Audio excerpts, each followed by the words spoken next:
آغا Khan university examination board کی جانب سے 10ویں جماعت 2023 کے سمعی مہارتوں کے امتحان میں ہم آپ کو خوش آمدید کہتے ہیں۔ اس جزو کا کل دورانیہ 25 منٹ ہے اور اس کے کل نمبر 16 ہیں۔ آپ کو 2 اقتباسات سنائے جائیں گے۔ ہر اقتباس 2 بار سنایا جائے گا۔ پہلے آپ اقتباس نمبر 1 کو غور سے سنیے اور پھر اس اقتباس سے متعلق 8 سوالات کو خاموشی سے پڑھنے کے لیے 2 منٹ کا وقفہ ہوگا۔ اس کے بعد آپ اقتباس نمبر 1 دوبارہ سنیں گے اور اپنے جوابات جوابی ورق پر موجود 4 دائروں میں سے کسی ایک صحیح دائرے کو پر کر کے دیں گے۔ اس اقتباس کے سوالات حل کرنے کے لیے آپ کو 3 منٹ کا وقت دیا جائے گا۔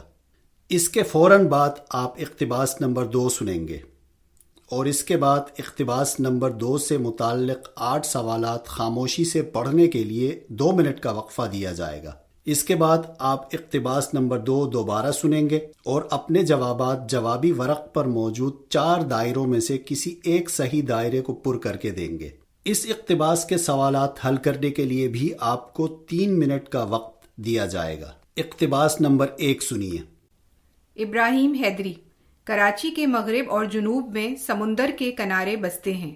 آپ اگر جنوب کی طرف چلے جائیں تو کورنگی کریک کے کنارے آپ کو ماہی گیروں کی ایک قدیم بستی ابراہیم حیدری ملے گی۔ ابراہیم حیدری کا یہ نام 2 درویشوں ابراہیم شاہ اور حیدر شاہ کی کرامات کی وجہ سے پڑا۔ ان بزرگوں کی آخری آرام گاہیں اس وقت ابراہیم حیدری میں موجود پاک فضائیہ کے اڈے کے اندر موجود ہیں۔ اب ہزاروں کی آبادی والا وہ ابراہیم حیدری نہیں رہا جب بجلی نہ ہونے کی وجہ سے شادیاں چاندنی راتوں میں رکھی جاتی تھیں۔ یہ بات مجھے ایوب شان خاسخیلی نے بتائی جو یہاں کا ایک سماجی کارکن ہے۔ انہوں نے کہا تب میں چھوٹا تھا پر مجھے اچھی طرح یاد ہے شادی کا سامان خریدنے کے لیے عورتیں 2-3 بیل گاڑیوں پر لی مارکیٹ، جوڑیا بازار اور کھارادر سے خریداری کرنے جاتی۔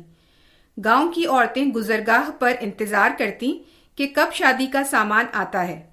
جیسے ہی آتی ہوئی بیل گاڑیوں پر نظر پڑتی، عورتیں لوک گیت گانا شروع کرتی اور پھر دلہے دلہن کے گھر تک گاتی چلتی۔ میں اس بستی کی گلیاں دیکھتا ماہی گیروں پر کام کرنے والی تنظیم پاکستان فشر فوک فورم کے چیئرمین محمد علی شاہ کے گھر پہنچا۔ پانی اور چائے کے بعد میں نے شاہ صاحب سے پوچھا کیا واقعی یہاں کے کناروں پر سفید ریت ہوا کرتی اور سمندر کا پانی نیلا ہوا کرتا؟ بالکل، سمندر کا پانی اتنا صاف ہوا کرتا کہ اس میں سکہ پھینکتے تھے تو وہ نیچے جاتے ہوئے نظر آتا تھا اور ہم غوطہ لگا کر وہ سکہ نکال لاتے۔ جہاں اس وقت بجلی گھر بنا ہوا ہے وہاں پر سفید چاندی جیسی ریت کے بڑے بڑے ٹیلے ہوتے تھے۔ بجلی تو خیر یہاں سن 1970 میں آئی مگر یہاں روشنی کے سوا کبھی بجلی کی ضرورت محسوس ہی نہیں ہوتی تھی۔ جون جولائی کے مہینوں میں بھی ہم رات کو رلی اوڑھتے تھے کیونکہ سمندر کا کنارہ تھا اور جنوب کی کھلی ٹھنڈی ہوائیں لگتی۔ پینے کے لیے کنووں کا میٹھا صاف پانی ہوتا تھا۔ یہاں پاکستان کے مشہور اداکار مختلف فلموں کی شوٹنگ کے لیے آتے رہے، خاص کر 1964 میں اداکار شکیل اور رخسانہ کی فلم ناخدا اور شبنم اور وحید مراد کی مشہور فلم سمندر جو 1968 میں ریلیز ہوئی، اس کی بھی ابراہیم حیدری کے صاف ستھرے سمندر کے کناروں پر مہینوں تک شوٹنگ ہوتی رہی۔ میں نے اس بستی کا مختصر بازار دیکھا جہاں گٹکوں کی سرخی ہر جگہ تھی۔ سمندر کے خوبصورت کناروں پر اب جیٹیاں بن گئی ہیں اور سفید ریت نام کی اب یہاں کوئی نشانی نہیں بچی، بس کالی کیچڑ والی سیاہ مٹی اور گند کچرا ہے۔ سمندر کا نیلا پانی بھی اب ماضی کے ان دنوں میں سمٹ کر رہ گیا ہے۔ اب سوال نمبر 1 تا 8 جو کہ صفحہ نمبر 2 اور 3 پر ہیں خاموشی سے پڑھنے کے لیے آپ کو 2 منٹ دیے جاتے ہیں۔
اقتباس نمبر 1 دوبارہ سنیے۔ اس دوران آپ چاہیں تو اس سمعی اقتباس سے متعلق سوالات پڑھ سکتے ہیں۔ ابراہیم حیدری، کراچی کے مغرب اور جنوب میں سمندر کے کنارے بستے ہیں۔ آپ اگر جنوب کی طرف چلے جائیں تو کورنگی کریک کے کنارے آپ کو ماہی گیروں کی ایک قدیم بستی ابراہیم حیدری ملے گی۔ ابراہیم حیدری کا یہ نام دو درویشوں ابراہیم شاہ اور حیدر شاہ کی کرامات کی وجہ سے پڑا۔ ان بزرگوں کی آخری آرام گاہیں اس وقت ابراہیم حیدری میں موجود پاک فضائیہ کے اڈے کے اندر موجود ہیں۔ اب ہزاروں کی آبادی والا وہ ابراہیم حیدری نہیں رہا جب بجلی نہ ہونے کی وجہ سے شادیاں چاندنی راتوں میں رکھی جاتی تھیں۔ یہ بات مجھے ایوب شان خاسخیلی نے بتائی، جو یہاں کا ایک سماجی کارکن ہے۔ انہوں نے کہا، تب میں چھوٹا تھا، پر مجھے اچھی طرح یاد ہے شادی کا سامان خریدنے کے لیے عورتیں 2-3 بیل گاڑیوں پر لی مارکیٹ، جوڑیا بازار اور کھارادر سے خریداری کرنے جاتی۔ گاؤں کی عورتیں گزرگاہ پر انتظار کرتی کہ کب شادی کا سامان آتا ہے۔ جیسے ہی آتی ہوئی بیل گاڑیوں پر نظر پڑتی، عورتیں لوک گیت گانا شروع کرتی اور پھر دلہے دلہن کے گھر تک گاتی چلتی۔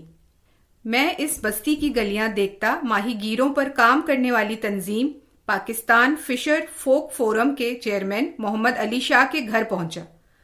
پانی اور چائے کے بعد میں نے شاہ صاحب سے پوچھا، کیا واقعی یہاں کے کناروں پر سفید ریت ہوا کرتی اور سمندر کا پانی نیلا ہوا کرتا؟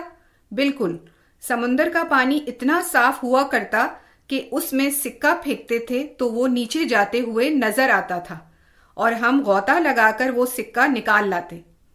جہاں اس وقت بجلی گھر بنا ہوا ہے، وہاں پر سفید چاندی جیسی ریت کے بڑے بڑے ٹیلے ہوتے تھے۔ بجلی تو خیر یہاں سن 1970 میں آئی، مگر یہاں روشنی کے سوا کبھی بجلی کی ضرورت محسوس ہی نہیں ہوتی تھی۔ جون جولائی کے مہینوں میں بھی ہم رات کو رلی اوڑھتے تھے، کیونکہ سمندر کا کنارہ تھا اور جنوب کی کھلی ٹھنڈی ہوائیں لگتی۔ پینے کے لیے کنووں کا میٹھا صاف پانی ہوتا تھا۔ یہاں پاکستان کے مشہور اداکار مختلف فلموں کی شوٹنگ کے لیے آتے رہے۔ خاص کر 1964 میں اداکار شکیل اور رخسانہ کی فلم ناخدا اور شبنم اور وحید مراد کی مشہور فلم سمندر، جو 1968 میں ریلیز ہوئی، اس کی بھی ابراہیم حیدری کے صاف ستھرے سمندر کے کناروں پر مہینوں تک شوٹنگ ہوتی رہی۔ میں نے اس بستی کا مختصر بازار دیکھا، جہاں گٹکوں کی سرخی ہر جگہ تھی۔ سمندر کے خوبصورت کناروں پر اب جیٹیاں بن گئی ہیں اور سفید ریت نام کی اب یہاں کوئی نشانی نہیں بچی، بس کالی کیچڑ والی سیاہ مٹی اور گند کچرا ہے۔ سمندر کا نیلا پانی بھی اب ماضی کے ان دنوں میں سمٹ کر رہ گیا ہے۔ اب آپ کو سوالات حل کرنے کے لیے 3 منٹ کا وقت دیا جاتا ہے۔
اب آپ اقتباس نمبر 2 سنیں گے۔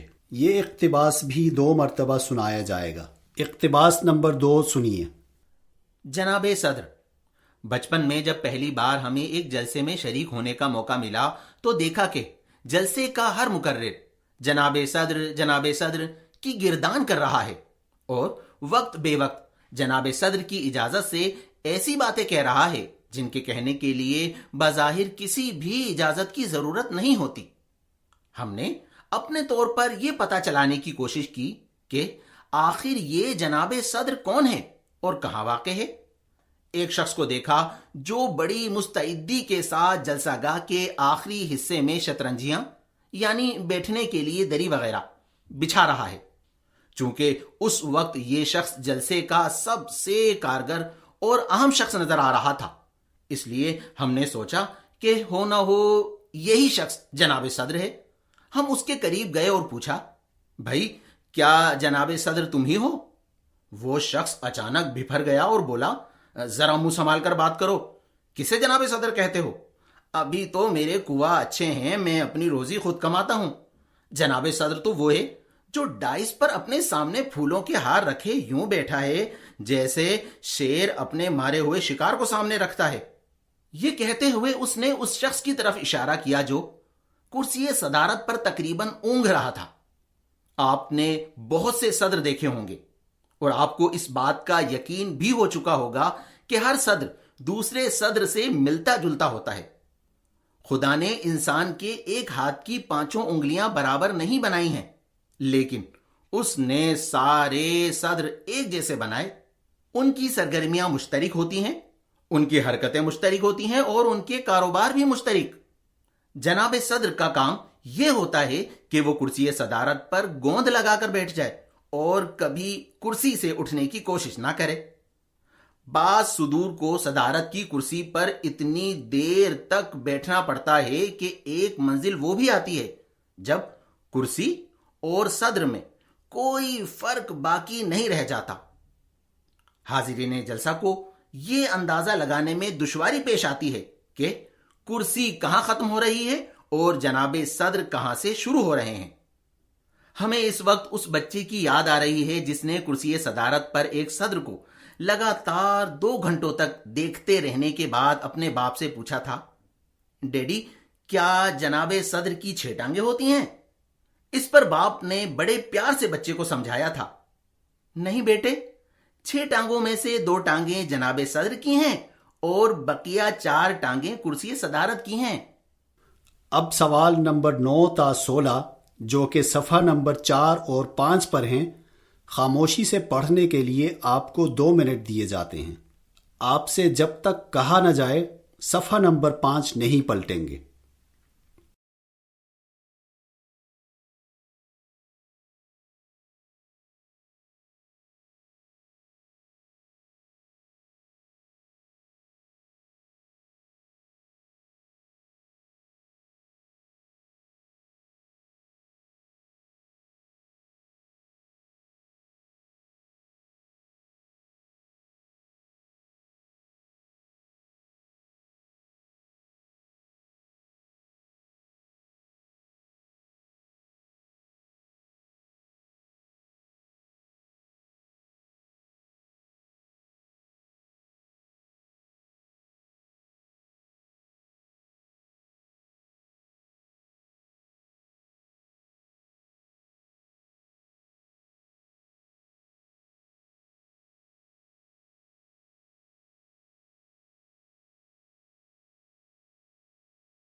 اقتباس نمبر 2 دوبارہ سنیے۔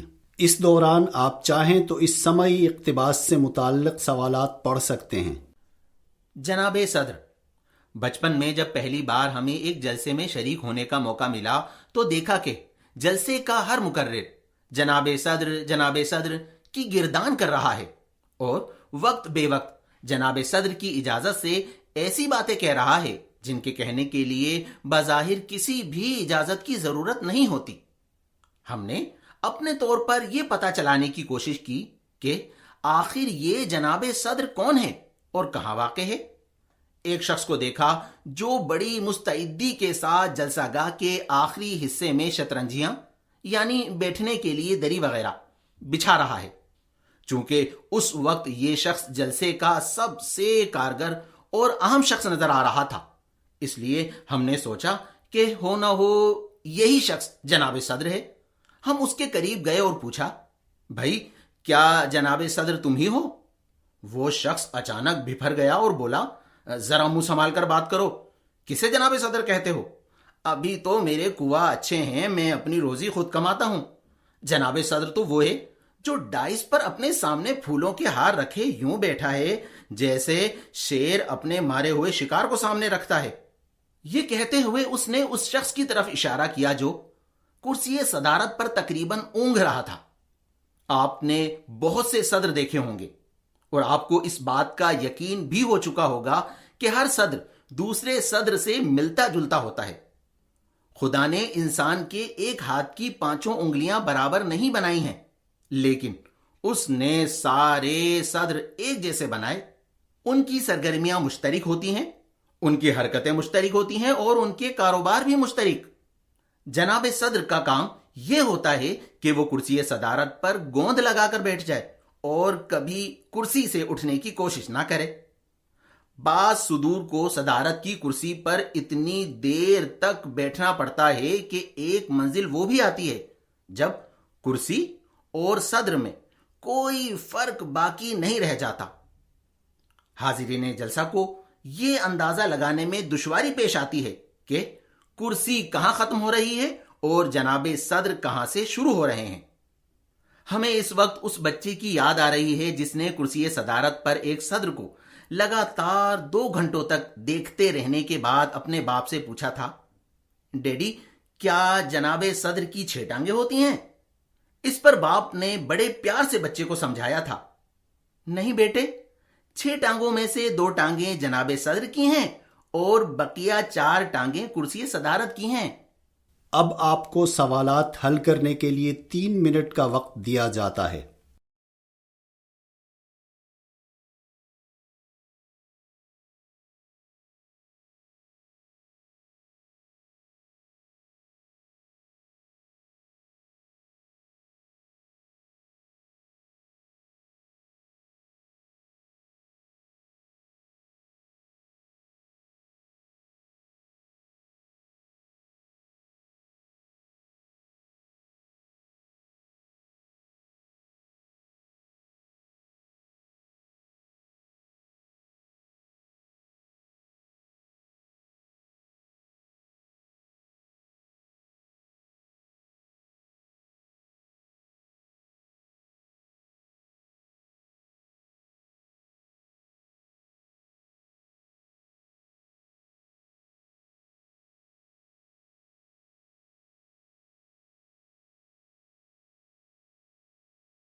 آپ کی سمعی مہارتوں کے جوابات کا وقت ختم ہوا اور اب آپ دوسرے جزو کے سوالات کے لیے صفحہ پلٹ سکتے ہیں۔ اس دوسرے جزو کے لیے آپ کے پاس 25 منٹ ہیں۔